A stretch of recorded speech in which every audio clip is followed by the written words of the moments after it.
d'apprendre à mesurer la fréquence d'un signal périodique. Donc pour cela, quelques rappels.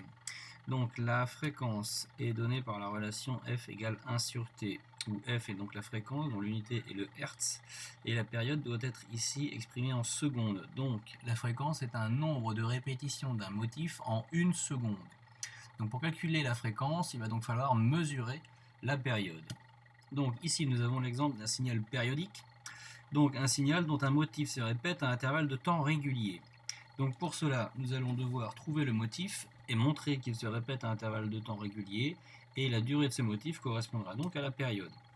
Donc si nous partons d'un point de la courbe, par exemple, avant la début de la montée du pic de cet électrocardiogramme.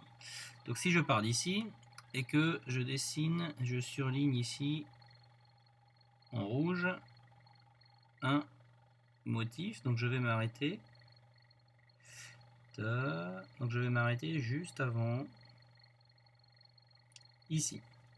Si maintenant je prends ici ce motif que je viens de définir, regardez bien, si je le prends, non. Donc si je prends le motif, pardon, et que ce motif, donc ici je l'ai pris sur cette première acquisition, si je le redéplace et que je le dépose ici, nous voyons bien que nous avons exactement, donc, et il est totalement superposable avec le motif précédent. Donc si je le place correctement ici. Je peux également encore le translater ici. Donc nous voyons bien que le signal que nous avons obtenu ici, le signal périodique, est une succession de ce motif placés les uns à côté des autres. Et je peux même le placer donc au tout début. Donc ce signal-là est donc bien un signal périodique. Nous avons ici défini ici le motif qui se répète donc à un intervalle de temps régulier. La durée de ce motif est donc égale à la période. Donc maintenant nous devons trouver la durée de ce motif. Alors une astuce est quand même de prendre le motif le plus simple possible. Donc là je suis parti volontairement ici d'avant le pic, ici. Là, quand on observe directement cette courbe, on s'aperçoit bien que le point le plus intéressant et celui qui saute aux yeux de manière la plus évidente est le haut du pic. Donc nous verrons que dans la mesure de la période, ici, nous allons prendre ces points-là. Mais pour trouver le motif, nous pouvons prendre le début du motif à n'importe quel endroit. Je peux très bien, pour vous montrer un autre exemple, par exemple, si je garde ce motif ici, donc je vais le replacer, donc ce motif, non, là, ici, celui-là, pardon. Si je prends ce motif, que je le replace ici, je peux très bien reprendre un autre motif, si ici je le prends en vert, en partant ici du haut, donc en écrivant, je peux très bien partir ici du haut du pic, faire c'est là, hop, hop, hop, et là je m'arrête en haut mais je ne redescends pas, et dans ce cas là, donc si j'enlève maintenant, regardez bien, je vais enlever, hop, hop, hop, hop, très bien, donc si je reviens ici, nous voyons bien que si je replace correctement ici maintenant ce motif, je peux très bien encore une fois, le déplacer, le placer ici, le placer là. Donc nous voyons quoi? Nous voyons qu'en fait des motifs, on peut le définir en partant de n'importe quel point de la courbe, il en existe à peu près une infinité, sauf que la chose qui est constante entre tous les motifs, c'est leur durée qui est elle égale à la période. Donc pour trouver la période, donc si je replace ici ce motif là. Donc pour trouver la période, donc nous allons d'abord mesurer la période. Je vais de nouveau retranscrire donc cette période sur ce signal périodique. Donc je pars d'en haut, je descends, j'arrive en haut, je vais essayer de faire ça le plus proprement possible.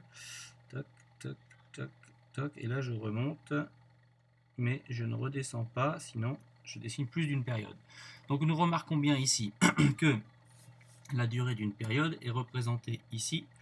Donc si je le mets ici, entre là et là. Donc la durée qu'il y a ici de mon trait rouge, la longueur de mon trait rouge représente ici une période. Donc ici nous avons une période.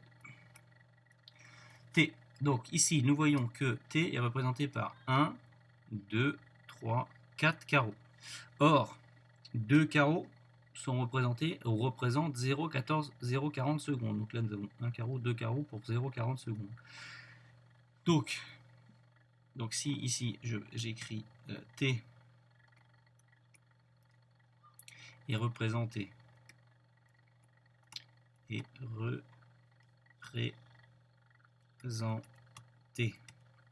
par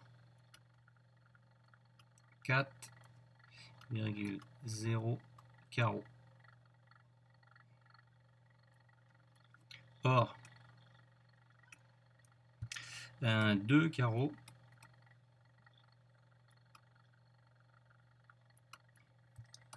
représente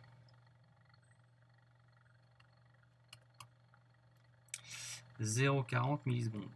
Représente avec un ENT serait mieux. Donc représente 0,40 secondes. Donc nous voyons bien que dans 4 carreaux, nous avons 2 fois 2 carreaux, c'est-à-dire 2 fois 2 carreaux. Donc là, je vais bouger ce petit axe. Donc je vais ici avoir donc T égale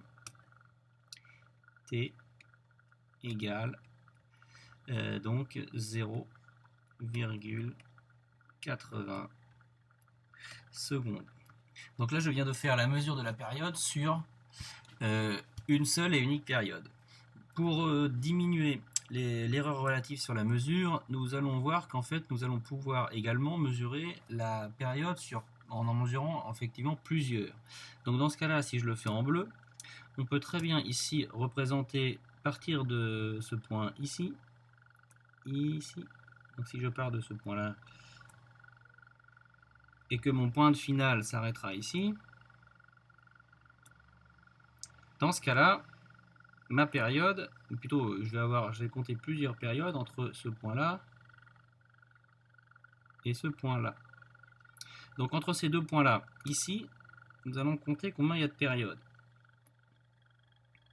Nous avons une période ici, donc une période entre là et là, une période, une deuxième période ici entre là et là, une deuxième période, et enfin une troisième période ici entre là et là.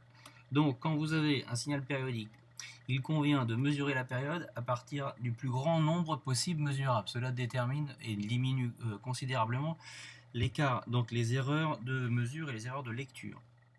Donc par exemple, si on faisait rapidement ici, on voit bien que 3 périodes, donc 3 T sont représentées par ici 1, 2, 3, 4, 5, 6, 7, 8, 9, 10, 11, 12 carreaux. Donc si 3 T sont représentés par 12 carreaux, donc on a bien T qui est représenté par 4 carreaux. Donc on retrouverait ici exactement les mêmes résultats, 4 carreaux. Or 2 carreaux représentent bien 0,40 secondes, donc la période est bien égale à 0,80 secondes. Ici, sur cet exemple-là, on ne voit pas tellement bien la différence entre l'effet de mesurer plusieurs périodes, mais là, c'est parce que en fait, les points que nous avons pris pour mesurer la période tombent pile sur des carreaux de division. Et donc la lecture est ici relativement simple. Ensuite, une fois que nous avons trouvé donc la période, il convient donc de calculer la fréquence. Donc pour cela, nous appliquons donc la formule F égale 1 sur T. Donc nous remplaçons, donc nous donnons la formule, ensuite nous remplaçons, donc ça donne 1 divisé par 0,80, on prend sa calculatrice, et avec deux chiffres significatifs, cela donne 1,3, et on n'oublie pas de mettre l'unité, ici, les Hertz.